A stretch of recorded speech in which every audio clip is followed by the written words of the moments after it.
Kodina yine koram. Suppose someone has come to you in anger and challenges you to a fight. In that case, your strategy should be that you must not be angry at all, for those who are angry have already lost control over their rational judgment. They lose control over their hands and feet and other limbs, and their whole bodies tremble with rage. No one can work rationally in such a state. If at that time you remain free from anger and keep your brain cool, you can easily vanquish that angry person in battle with your calm judgment. But if you, too, become as angry as your opponent, this will be foolishness on your part. Hence, you must never become angry at an angry person. This is the strategy of battle. It is not only the policy of a decent person, it is also an effective strategy of war. Ashadum sadhuna yine, the strategy of struggle against dishonest people is to be more honest.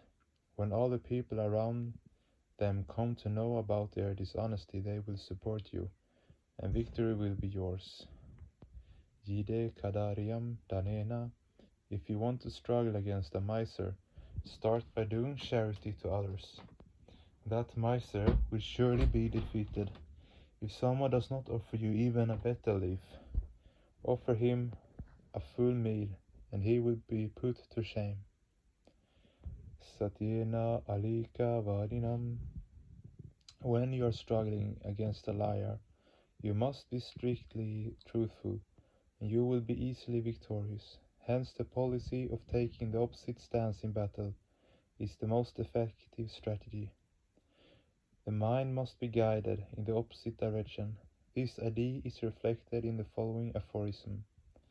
Maitri karuna mudito pekshanam sukha dukkha punya punya vishayanam bhavanata shishita prasadanam. When someone is happy, ordinary people feel jealous. They do not try to let their minds flow in the same direction as the happy person. Rather, they feel psychic pain thinking of that person's happiness.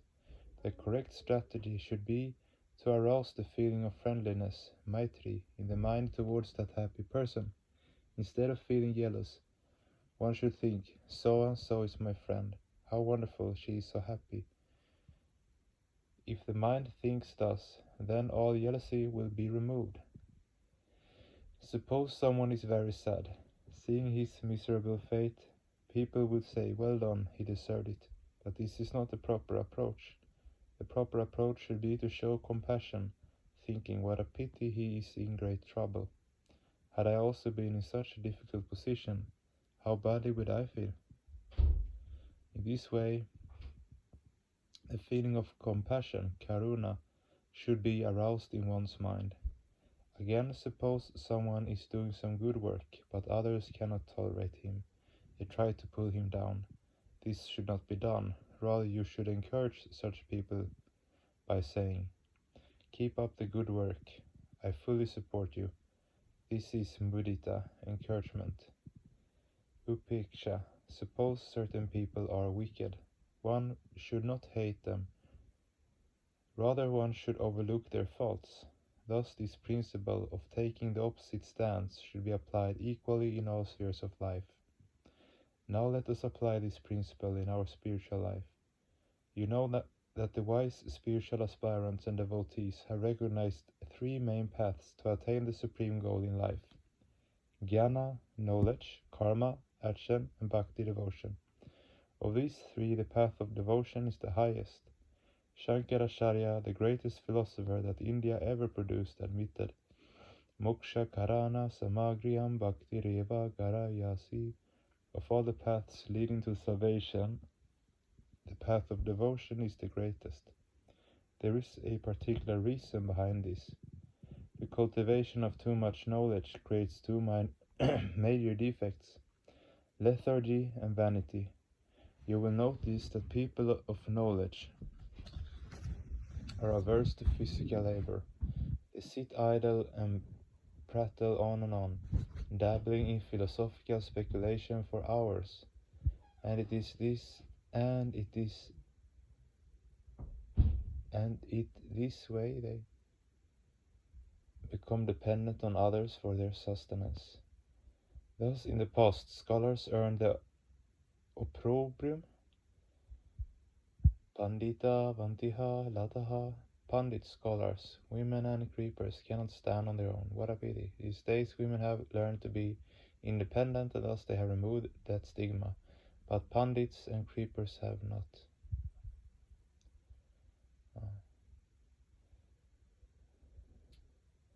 The philosophers always preferred to remain idle. I had an acquaintance who was a great scholar and an advocate with several master's degrees, but he could not earn enough to support his family. Our relations used to support him. That gentleman was so fond of studying books that he even read in the bathroom. So I said that scholars are generally lethargic. Not only that, they even do not possess enough common sense so that the theories on which they soar in the sky can stand up to reality. They have no link at all with reality. The system of education prevailing today was formulated or evolved long ago, mainly with a view to suit the needs of the capitalist class. For the last 3,000 to 4,000 years, the same type of education is being imparted. The main purpose behind this sort of educational system is to create persons with slavish mentality. This sort of education is fundamentally defective. A new educational system must evolve to produce Sadvipras. We have to thoroughly revamp the entire educational system, but it must be remembered that unless and until a new system is developed, we cannot demolish the old one, in spite of our aversion to it. Until you catch hold of a new branch, you cannot let go of the previous one. But it is certain that this type of education which serves the capitalists' interests is not at all suitable. This sort of education creates obstacles in the evolution of humanity. Hence the first defect of so-called knowledge is lethargy. Most people of knowledge, jnanis, are indolent, basically adverse to physical labor. They are veritable burdens on society. You know that human beings evolved on this earth about 1,000,000 years ago, whereas human civilization emerged about 10,000 years ago. During these 10,000 years, the caravans of the so-called Pandits did not advance human progress at all. In fact, it is the people of action, karma, and the devotees, bhaktas, who have contributed to human development. That is why I say that the Pandits are a burden on society. The second defect of knowledge is vanity. These Pandits know very little, but they always make a pompous display of their knowledge. They pretend to be great scholars. They generally speak little, smile little, and laugh little, thus maintaining an enforced gravity. If someone puts a complicated question before them, they will behave as if that is their day of silence, so they can avoid such hazardous questions. You know, vanity is the cause of downfall. None can check the downfall of such vain persons. Hence, so-called knowledge is a dangerous thing. The path of karma is somewhat better. Better, whatever might be the effect of karma. It is free from lethargy. One becomes a person of action karma when one overcomes one's lethargy. But people of action are also not free from vanity. I did this, I did that, I built this road when I was a minister, I constructed this bridge when I was in the public works department. This is how people become mad for their little I. Thus we see that although action is free from lethargy, it is not altogether free from vanity. Pure devotion, parabhakti, is free from both. If the Lord comes to you and says, "What do you want?" what will you reply? You will certainly ask for what you think you need, but as you do not know what you really need, you should say, "O Lord, you know best what my need is, so you should give me that what you feel is necessary for me." You must leave everything unto Him. Why should you risk asking for anything? But even then, if He insists, saying, "No, you tell me what you want," then you should reply, "Give me parabhakti, give me shuddha bhakti, absolutely pure devotion, shuddha bhakti." Those who ask for Parabhakti or Shuddha Bhakti will certainly acquire things they need also. Thus, due to their devotion, the devotees are always intelligent. You should be an intelligent devotee like this. There is an ancient sloka. Matitva Shatvaro Vedan Sarva Shastrani Shaivahi Sarantu Yogi Bihi Pitam Takram Pivanti Panditaha. Churning all the four Vedas and other scriptures, the cream is consumed by the yogis. What remains is eaten by the jnanis, philosophers. There are voluminous scriptures, weighing tons. Sometimes when people just see the size and number of these books they faint, what to speak of reading them. Now these voluminous scriptures are as vast as the ocean. When milk is churned, you get the curd, and when similarly whey. Similarly, when the ocean of scriptures is churned, you get two things, the quintessence and the remains. The devotees are clever. They rush to eat all the curd, and what remains, the whey, is left to the philosophers.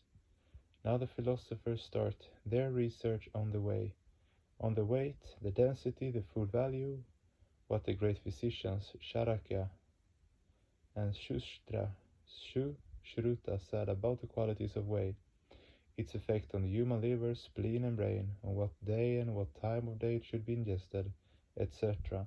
And in the process they spend 15 or 20 days on analysis. After all this they discover that the whey is fit to be eaten, but when they go to eat it, they find that it has already become spoiled. This is the lot of the philosophers. But the devotees are intelligent. They quickly consume the quintessential part without wasting their time. Human life is short. The devotees do not want to waste their limited time in fruitless debates. Hence it has been rightly said, Krishnanam Harinam Barai Marur, Yeyan Krishna Bhayese Bara Shatur. The name of the Lord is very sweet. The person who worships him is truly clever.